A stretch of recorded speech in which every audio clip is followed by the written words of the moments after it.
Hello સ્ટર્નઅપ people, hello trunk family. I hope કે તમે બધા જ મજામાં છો. અને આજે આપણે બનાવવાનું છે વૃંદાવન કુર્તો.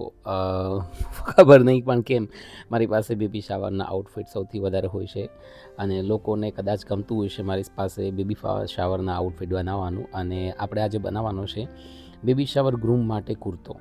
અને એ લોકોની થીમ ફિક્સ છે કે ભાઈ એમને વૃંદાવન થીમ જોઈએ છે, ગાય, કમળ, પછી ફ્લાવર્સ, મોર ને એવું બધું જોઈએ છે. સો આપણે એના પ્રમાણે મોટિવ્સ બનાવ્યા, સ્કેચ બનાવડાવ્યા અને એના પછી એના સેમ્પલ બનાવ્યા. ફ્રેન્ડ્સ, આ જે ભરત થાય છે ને એ ગુજરાતનું હાથ ભરત છે અને વારસાગત ભરત છે, જે કદાચ તમે જો મારી પાસેથી જ્યારે પણ આ કપડાં બનાવશો ત્યારે તમે જાણે અજાણે આપણી સંસ્કૃતિને આગળ વધારવાનું પણ એક સદભાગ્ય કામ કરો છો. ગુજરાતની સ્ત્રીઓ જ્યારે પણ ફુરસદની સમયમાં બેઠા હોય છે ત્યારે આ ભરતનું કામ કરે છે અને મેં એમનો ટચ આપ્યો છે અને મોટિવ્સમાં બધામાં એ ભરત યુઝ કર્યું છે અને એના પછી એના ઉપર અમે લોકોએ ખાટલી ભરત કરાવેલું છે. સો તમે જોઈ શકો છો કેટલું સરસ રીતે ફિગર બનાવેલા છે.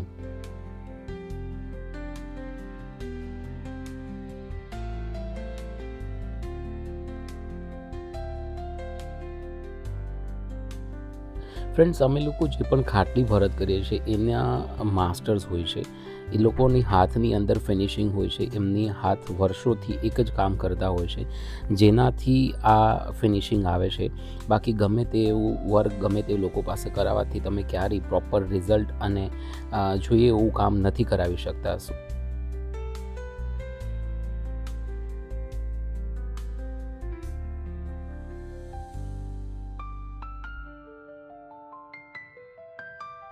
વર્ક થઈ ગયા પછી માસ્ટરજીએ સ્ટિચિંગ ચાલુ કરી દીધું છે અને કુર્તાનું એકદમ જોરદાર ફિનિશિંગ સાથે મેરૂન બેક પેસ સાથે સ્ટિચિંગ કરેલું છે.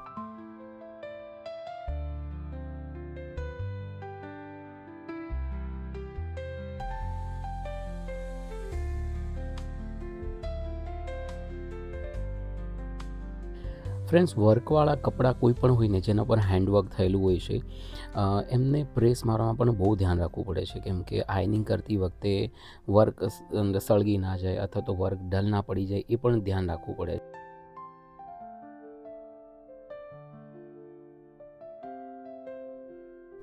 તમે જોઈ શકો છો કુર્તો કેટલો સુંદર અને કેટલો એલિગન્ટ બનેલો છે. પણ હું એઝ અ ડિઝાઇનર તરીકે જ્યારે પણ કોઈ આઉટફિટ ફાઇનલ કરું છું ત્યારે એમની સાથે મેચિંગની જ્વેલરી કેરી કરવાનું બહુ સારી રીતે પ્રિફર કરું છું અને મને એવું થાય છે કે જ્વેલરી તો મેચિંગની હોવી જ જોઈએ. ભલે એ પછી ફોટોશૂટ હોય કે ખાલી કુર્તાનું એડવર્ટાઇઝમેન્ટ હોય તો પણ જ્વેલરી પ્રોપર હોય તો જ કપડાનો ગેટઅપ આવે છે.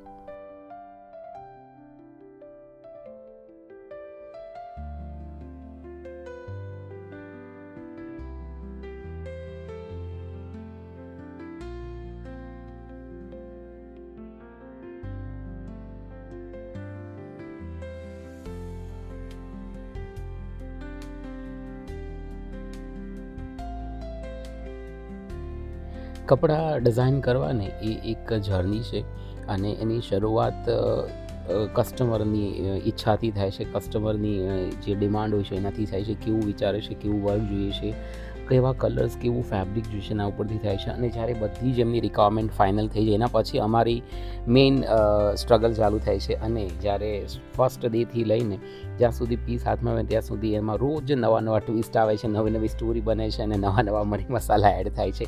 અને ફાઇનલી જે રિઝલ્ટ આવે છે ને એ જોઈને એમ થાય કે જસ્ટ વાવ, એમ કે ભલે ગમે એટલી સાત સમુંદર મહેનત કરવી પડે છે, પાર જવું છે પડે છે, પણ રિઝલ્ટ જોઈને એમ થાય કે ના, કાંઈ વાંધો નહીં, ચાલશે, મને ગમે એટલી મહેનત કરવી પડે પણ રિઝલ્ટ મળે એટલે oh, thank you so much for wonderful customer, કે તમે આટલું સરસ અમારા ઉપર ટ્રસ્ટ કરો.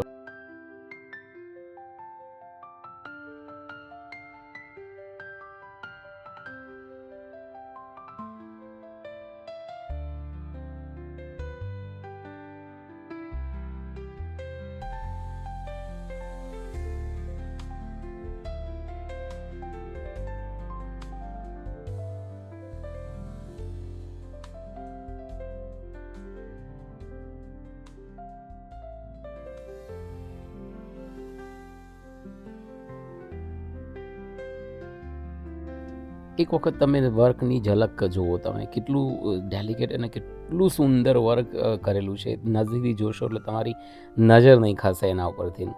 Thank you so much for wonderful love and support. આવજો.